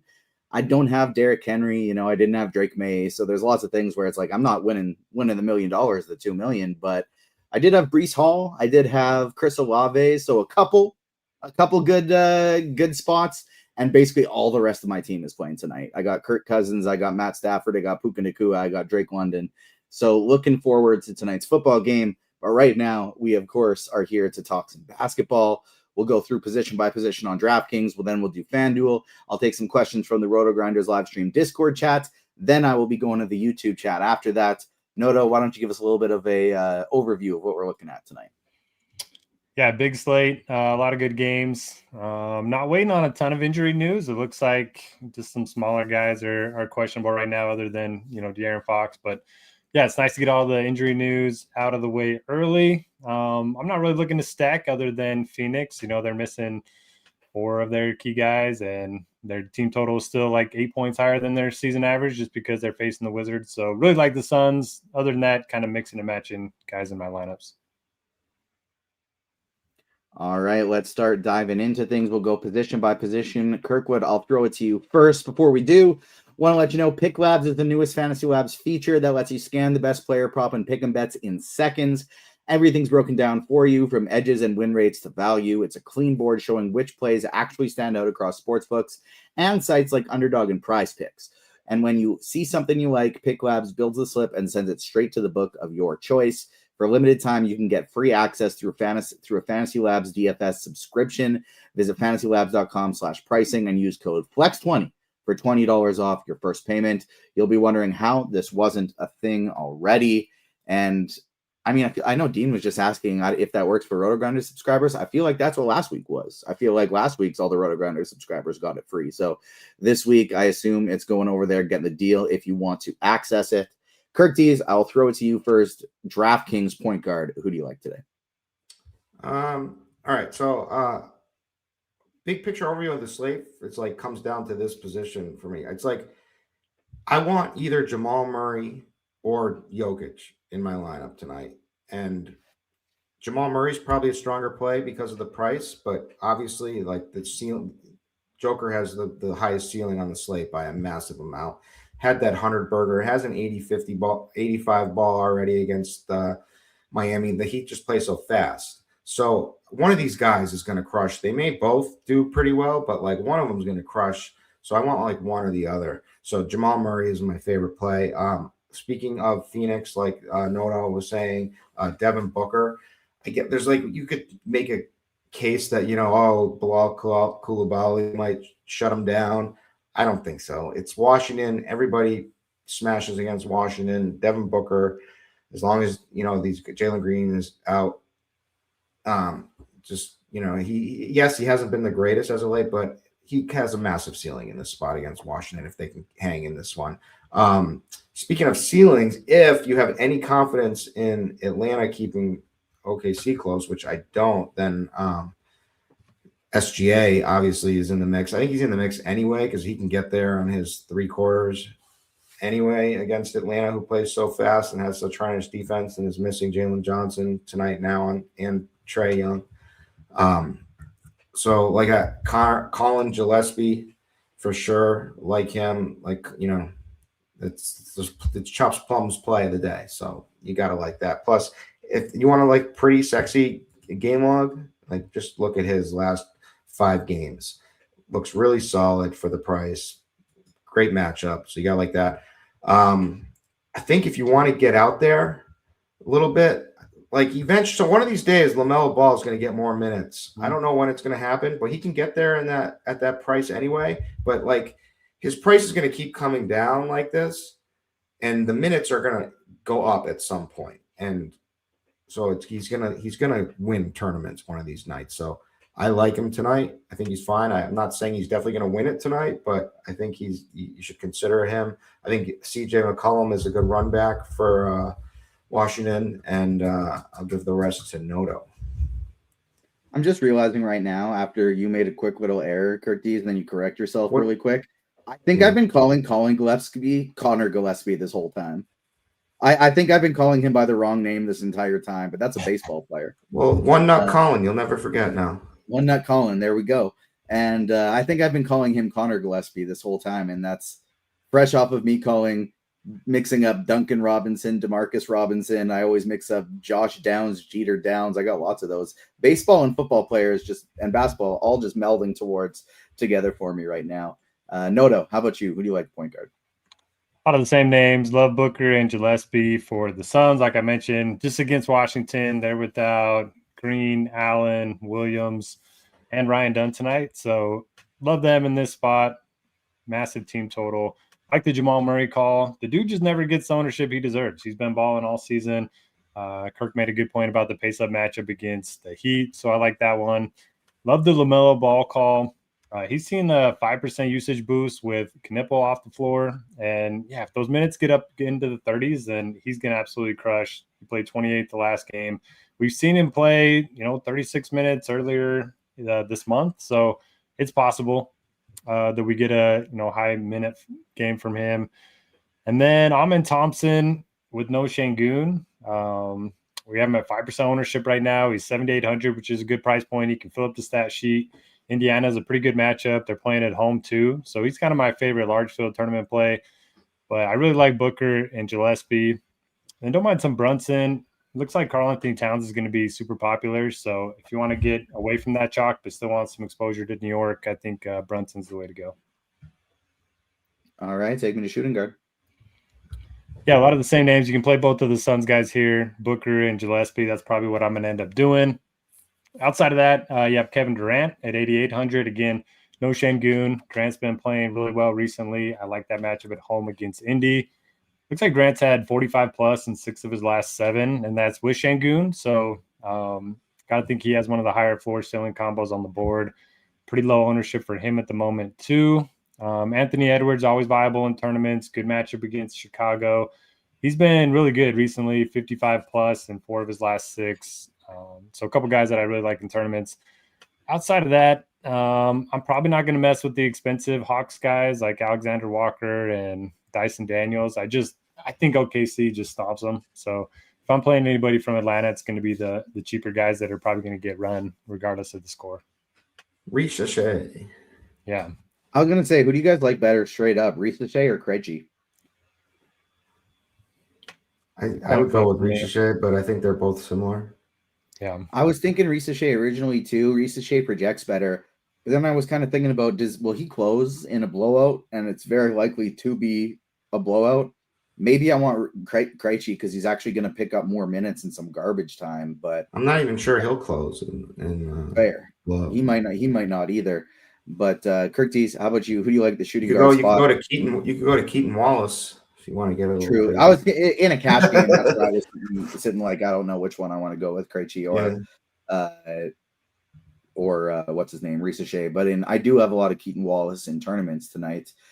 I will throw it to you here, Kirkdiese. Who do you like at the shooting guard position? And what do you think of Nickeil Alexander-Walker, who anytime he's facing his cousin, I like to get in on that narrative. All right. I wasn't on that narrative. I kind of think he's going to bust tonight. His price is kind of up because he's been in this situation with Trey out for a while. Obviously, Jalen Johnson out is another piece, but they're facing OKC. So, like Noto was saying, the cheaper pieces, I think that's what stands out to me too as well, just because I'm scared of them getting trucked. But I do like Devin Booker. I do like Colin Gillespie. I like Anthony Edwards. I think he's going to go overlooked tonight. I think the matchup in Chicago is great. I think he could go nuclear. I think Donovan Mitchell could go nuclear too against the Spurs. I think those are two pretty high totals, over 240 each of those games. So I can go that way tonight. And then I like Desmond Bane against your Raptors. I mean, Banchero has just been so bad. I just think this game screams Desmond Bane, and he's 7,500. I think he's cheaper over on FanDuel too. There's some risk there for sure, but that's kind of a guy that I like, especially at like absolutely minimal ownership. That's it. 3K Jameer Watkins starting for Washington today. Come on, Steve. I caught myself. Fair. It took a couple seconds. Noto, how much interest do you have in Watkins at 3K? Or is that something you're going to need to wait to see projections update to know? I mean, I definitely want to see how many minutes they have for him. He's averaged about 0.7 fantasy points per minute this season. I'm always interested in a 3K starter, but I mean, to see him to go from not really being in the rotation to starting is kind of interesting. He's played 0 and 2 minutes the last couple games. So I don't know. I don't feel super great about it on the slate this big. I think we can probably find safer values elsewhere. All right, Kirkdiese, small forward position. Who do you like? I think Ricochet is a fine play just because he's so cheap. Yes, he's going to have a bunch of ownership, but I don't know. I'm not like super excited about it. But I think you need him, use him. The guy I would fade, like I said, is Nickeil Alexander-Walker. Dylan Brooks, I don't know what the hell this guy's on this season, but he's been pretty good. You know, he's coming down a little bit lately, but with everybody, as long as Jalen Green is still out, these guys are still good plays, and Grayson Allen too, being out. Tim Hardaway Jr., I like the cheaper Denver guys. Fine in this match against Miami. Miami's been giving it up from the three lately. So Tim Hardaway, he's been playing pretty good. Obviously, he's not the safest guy in the world, but he can absolutely just have horrible games. But I think this is a good spot as you're going to find. So I like him. Tari Eason, who's been starting now, not getting tons of minutes, but is a guy who can fill up the stat sheet very quickly. So like him, and Şengün being out can't hurt. So I like that. And then what's gone into Brooklyn lately? They're playing balling. Defense, winning games. So if I do want some, I don't really want this game. This game against Golden State, this screams to be just a dud game in general because of how many people the Golden State runs out, and then in the defense that Brooklyn's playing. But if I had to choose one, it would be Michael Porter Jr., obviously. All right, Noto. Maybe Peyton Watson will be my last guy. Noto, how about you? Who do you like at small forward today? Yeah, the cheap Denver guys are certainly interesting. They're without Brown, Gordon, and Cam Johnson tonight, so they're going to see big minutes. Tim Hardaway and Peyton Watson, don't mind going there. I love Terry Eason. Again, 4,800 for a starter without Şengün. Sign me up for that. Same with Kevin Durant. I'm probably going to lock both of them into my main lineup. Outside of that, Royce O'Neal is the guy I never seem to get right. Do you guys have a take on him tonight other than he's going to play 30 minutes against Washington?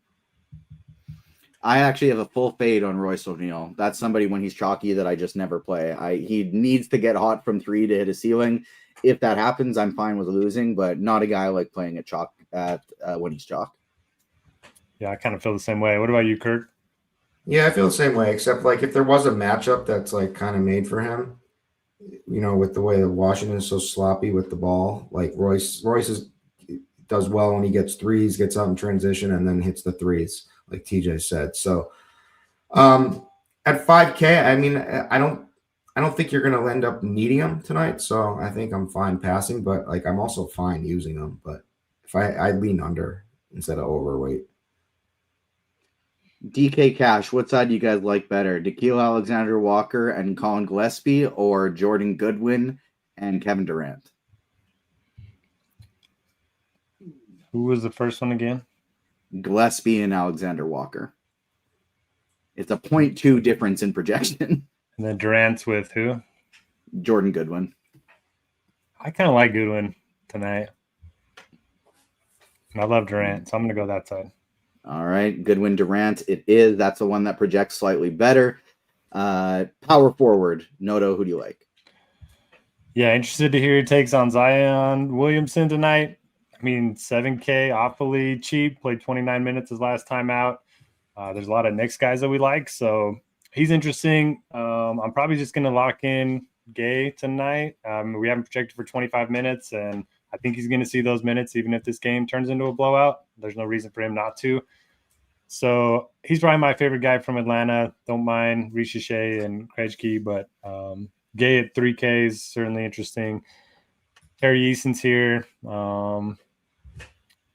That's pretty much it. I mean, Watson's fine. OG Anunoby with Hart out is a little bit interesting. He could see a bump in minutes. That's it for me. I think it's just take the cheap guy and move on. Yeah, I have Mo Gay and Tari Eason as my two top power forwards as well. But I'm getting some Azanuel, however you say his name, the backup big for Atlanta. I'm getting some of him as a pivot off of Moget as well. Kirkdiese, how about you? DraftKings power forward. Now he will be garbage time. Yeah. You will get garbage time with Newell. I like Zion. I looked at this game and I like a lot of the guys from the Pelicans. Not like to play them all together, but like they're all pretty cheap. And this game has a 245-point total, and the Knicks are without Mitch Rob, right? He's out on this one. Right. Yeah. Yeah. So I mean, Zion should be able to smash. He's coming off the bench, yes, still, which stinks, but like he's going to come in there and have massive usage the second he is, and he's going to be attacking a very vulnerable paint of the Knicks without Mitch Rob. So I like Zion. I mean, I think you could easily get 40 out of him tonight in that time, and I think you could get more potentially. And so, I mean, you're looking at almost 6x. So, yeah, I like Zion, and I don't think he's going to be too high owned. And I think a lot of people will say I can't play someone coming off the bench, so they'll be underweight on him. So I like him. I also like Julius Randle. I like this Chicago game. Tari Eason, like we've already mentioned, we can play. Peyton Watson, I think is fine because I like any of these. It's a good pace for him in this game against Miami. And the thing about the Nuggets too, I don't think I mentioned this, that they have no depth whatsoever right now. So they're just asking like for these starters to just carry them. That's why Joker's just been going ham. But you can feel pretty good about any of these starter guys. At least is going to be playing a bunch in a good matchup. So, because they don't have Aaron Gordon, they don't have Braun, they don't have Cam Thomas. They just have nobody. So like all these guys, OG Anunoby, I like tonight too as well. I think I like him more on FanDuel. I think he's priced much better, and plus you get the stocks and stuff. But I think he's fine here as well. Yeah, that's about it. All right, take us to center. Center stacked tonight. So to me, there's the two best plays like on the slate are Karl Anthony Towns and Nikola Jokic. And it's tough you're probably not playing them together. And so I tagged both of them, and I kind of gave like a little spiel saying that probably only playing one of these guys. I'm just not sure which one yet. But to make the case for Cat, Mitch Rob is out, so his rebounding goes up. The Pelicans, awful defensively. They give up I think they're like 28th in opponent points in the paint. They give up a ton of blocks too. It's just like everything for Cat. And he's coming off of a really solid game where he went nuts, even with Jalen Brunson being back now. So just went for 58 DK. So I love Cat and I love Joker, obviously. Like the price is getting up there for sure, and it's making it a lot harder. And so he's going to be like spit out less in optimizers. So I would increase him here. And if I'm playing single entry, like I said, I want Jamal Murray or Jokic in any lineup I make tonight. I think you can play Wemby because I think you can. Yes, the minutes stink that he's still kind of on a limit, but they are trending up a smidge, and starting to get back in the groove, and he's only 10K he can just go absolutely nuts, and he could get a few more minutes. It could happen. So there, Diabate is like a good cheap guy without Cock of the Walk. Cockbrenner playing. So he'll be starting like that. And I don't know. It's like, to me, it's really just Cat or Joker. Or actually, I'll throw one more. I like Bam out of bio a lot too. We got to pick up the pace a little bit here. Make sure we got some time for questions. Noto, who do you like at center? Yeah, I love Cat and Jokic. I like Oso if you're going for the value route. We haven't checked for 29 minutes against Washington. It's hard for me to see him failing in that spot. Large field stuff, I mean, on a different slate, Mamuk from Toronto would be way higher owned. Diabate would be way higher owned. So if you're building multiple lineups, I think, getting 10% of each of them makes some sense. And yeah, let's move over to FanDuel. And Oso, I forgot to mention Oso. Yeah. Wemby sub 5% is criminal, I think, on DraftKings. That's a play I keep want to be getting overweight on until they raise his price back up now that he's back in that starting lineup. And then I'm getting some Steven Adams as well, sub 5%. No Alperen Şengün tonight. Noto, point guard on FanDuel. Who do you got? Yeah, so Booker and is it Gillespie or Gillespie? I don't know. Phonetics say it should be Gillespie, but I feel like I've heard more Gillespie. Top was saying J with a J, so I'm gonna go with Gillespie. But yeah, I like Jamal Murray too. 8,500, way too cheap for him. Again, I'm gonna be underweight on Alexander Walker, Dyson Daniels. If they keep that game close, then I'm probably not gonna have a good slate. Outside of that, don't mind looking at Brunson, Donovan Mitchell, but I'm probably just playing the 2 Phoenix Suns guys and moving to shooting guard. Noto, how about you? I mean, sorry, Kirkdiese, how about you? Yeah, point guard, anybody else you like that he didn't mention? Jamal and then Murray. Take us to shooting guard. Jamal Murray or Amin Thompson would be adding it to Gillespie or Booker. And I think SGA could get there. And if I had to choose one Hawk, I had actually the one guy I would take would be Dyson Daniels because of ownership. But I'm not crazy about it. All right, I'll go over to shooting guard. Jamal Murray again, Connor Gillespie again, Devin Booker again, Dylan Brooks.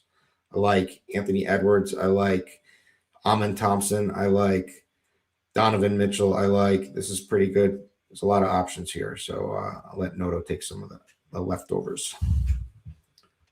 All right, Noto, who do you like at shooting guard? And then take us over to small forward. Only other guy we haven't really talked about, McCall Bridges. I think he's interesting with Hart out, with Robinson out. I think he could push for minutes in the high 30s, maybe even low 40s in a nice matchup against New Orleans. Also, Anthony Edwards, again, against Chicago, pace up spot for Minnesota. He's been great recently, 55+ in 4 of his last 6. And then just the other guys, Murray, Booker, Gillespie, all strong plays. Steve going crazy behind the scenes saying it's Gil. It is not Jill. We can't ever go with chopped pronunciations. Yeah, No, that is the only person I take is from Head Chopper. Pronunciation advice from small forward. Noto, who do you like? Yeah, Anunoby, much better play on FanDuel than on DraftKings just because the price point. Then you get the block steals boost as well. Terry Eason, way too cheap at 4,800. Dylan Brooks is more viable over here.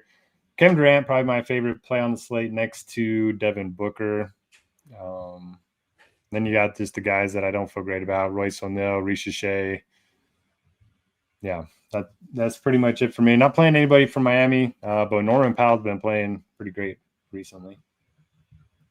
Kirkdiese, anybody else at small forward? And then take us to power forward. Yeah, Anunoby's too cheap here for sure. Should get a bunch of stocks in this matchup. So like him, how have you not bragged about Scotty Barnes' last game yet, TJ? He's just so good that it's tough to brag about him all the time. He's a star, man. I would dare I say it, 77 FanDuel points. The dude went he had 25 rebounds. Triple double with 25 rebounds and 23 points. Unbelievable.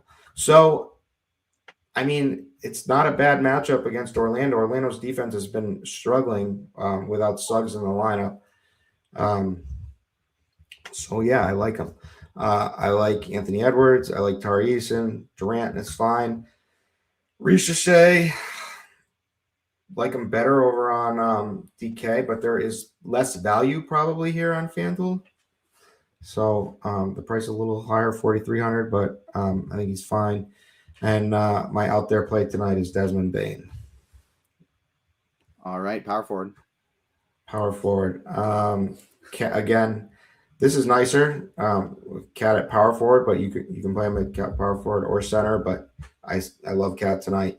Already made the case. I like Julius Randle. OG Anunoby is too cheap. I like Bam Adebayo. Also, he's center or power forward eligible. And Oso, if you need him. Great matchup against Washington. Just played 29 minutes with Mark Williams going to be out, suspended this game, and they barely play Nick Richards. So giddy up also in a good matchup. And also Zion, I like him. He's cheaper on DK, but I think the reasoning is the same over here too as well. So like him. All right, Noto, anybody else at power forward, and then take us to center. Yeah, we got Oso at 4.3. Like him a lot. Towns, and if Towns busts, I never get him right, but I am playing him tonight, so makes me a little nervous. Peyton Watson's a little too cheap on FanDuel. Terry Eason again, 4.8. Love him with Şengün out. Kevin Durant, one of my favorite plays on the board. Champagne's kind of interesting if you're playing a bunch of Suns like me and want to bring back from Washington. I preferred him over McCollum and Sarr. And then at center, yeah, you can play Towns here. You can play also here. But if you want to like a true center, it's kind of easy to get Jokic on FanDuel. And then if you don't want to go Jokic, you can go Diabate or Steven Adams are kind of my two favorite lower-owned guys. Kirkdiese, anyone else to add? Little love for Rudy Gobert. He's been great lately. All right, let's start taking some questions. I will go to the RotoGrinders live stream Discord chat first, going to the YouTube chat second. YouTube, all we ask that you smash that like button for us. Subscribe, hit the notification bell so you don't miss out on our shows. We do have a football show coming later this evening for Monday Night Football, 7:30 Eastern. Myself and Chop will be back for that one. Going to the RotoGrinders Discord first. For FanDuel, Noto, although you don't like Nickeil Alexander-Walker tonight, would you still play him over McCollum, DiVincenzo, and or Reed Shepherd? He can't find a comfortable pivot. I mean, yeah, I think I would just rather do a 2v2 swap and get somebody else in there. But those guys you mentioned, yeah, I prefer Alexander-Walker. Arlo is asking the same question as me for DK Cash, Gillespie, and Nickeil Alexander-Walker, or Goodwin and Durant. We went Goodwin and Durant for that side. DK Cash, Kirkdiese, you want Vit Krejci and Royce O'Neal, or Ricochet and Fears? Ricochet and Fears. The side I'd go with as well. DK GPP Noto, favorite guard, 5,900 or less. DraftKings? Yeah. Pull it up. Looking at Hawkes, Reed Shepherd, only two guys in my pool in that range. It is kind of a tough range. I mean, Hawkes is interesting. Not really a guy I'm playing tonight.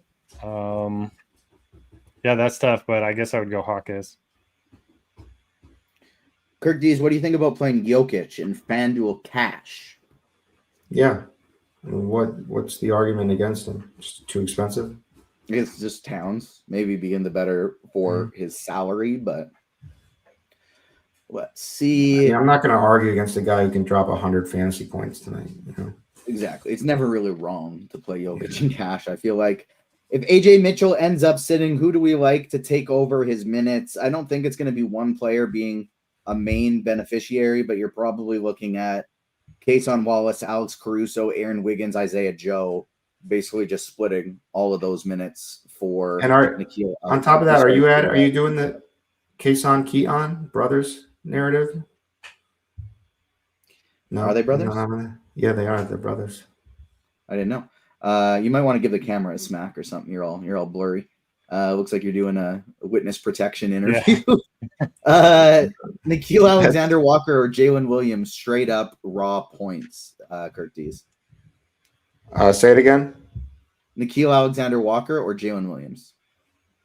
Straight up raw points. I mean, Jalen, I guess. All right. Who is your favorite Miami player tonight, Kirkdiese? Favorite Miami, it's Bam. How about you, Noto? I'm going to probably be Norman Powell. I think Powell's mine as well. What do you think about Anthony Black for the Magic, Noto? Just absolutely been lighting it up lately. Dude's been great. I'm not on him tonight, but big fan of his. Kirkdiese, favorite pay up for a DK GPP. Who do you got? For a GPP, well, I'm just going to say I want Joker or Murray, and they're both pay ups. So I want one of them in either any lineup I make. So take your pick. Amen and Otso or Kevin Durant and Nick Richards, DK GPP, Noto? Almond and Richards versus who? Oh, Amen and Otso or Durant and Richards? Ooh, I'll go the first one, but I love Durant tonight. Thoughts on Miles Turner as a cheap center? No, I think Miles Turner might be washed. Hate to say it, but I think that might be the case. Going back to Discord, see if we got anything. That is it for questions right now. So, Noto, I will ask you, who is your slate breaker tonight? Who is your one plum play of the night? Well, I could go one nut Colin. That would be fitting. A one plum play. I'm going to go Kevin Durant. Confirmed from my Phoenix Suns friend in text right now that it is Colin Gillespie. And so we got it straight from a Suns fan. Kirkdiese, how about you? Who is your one plum play of the night? Jamal Murray. I like it. Durant or Towns, FanDuel GPP, Noto? Let's go Durant. I'm playing both, so. All right. Who would be my slate breaker if I take a look at? I'm going to say Victor Wembanyama. Victor Wembanyama is my plum play tonight. That's the guy who I think is breaking the slate. Probably the player I'm most overweight to the field on. I have 21% Wemby. We're currently projecting him for 3.5% ownership. Is Jordan Goodwin a good cash play on FanDuel if it allows you to get Brunson, Murray, and Joker, Noto? I don't hate him. Not my favorite value, but probably more of a tournament play for me. Balance Unlimited pointing out it is, in fact, Jordan Goodwin revenge as well. Let's see what else we got here. That's it for questions. And with the football show coming up right after, we'll give people a couple minutes to get these in, but it looks as though we might get out of here a couple minutes early. Noto, do you mind giving a recap of who the cash core is on each site? I don't play a lot of cash these days, but my favorite plays, I like Booker, I like Gillespie, Terry Eason, Kevin Durant, Karl Anthony Towns, kind of on both sides. All right. And then Kirkdiese, is there any type of late swap news you are still waiting on? I think one of the things that sticks out, De'Aaron Fox, if he happens to sit, Stephon Castle looks like a really strong play. Yeah, Castle, and then maybe Dylan Harper gets a bump. But all right, that'll do it. There's not much news really waiting. There's like some fringe OKC stuff. Kirkdiese, who do you like FanDuel GPP, Peyton Watson or Tari Eason? Give me Eason. Stay tuned for the Monday Night Football show immediately after this at 7:30 p.m. Eastern Time. Myself and Chop will be breaking down tonight's game. On behalf of myself, Noto, Kirkdiese, Steve doing a wonderful job behind the scenes. We will see you next time, everyone. Peace.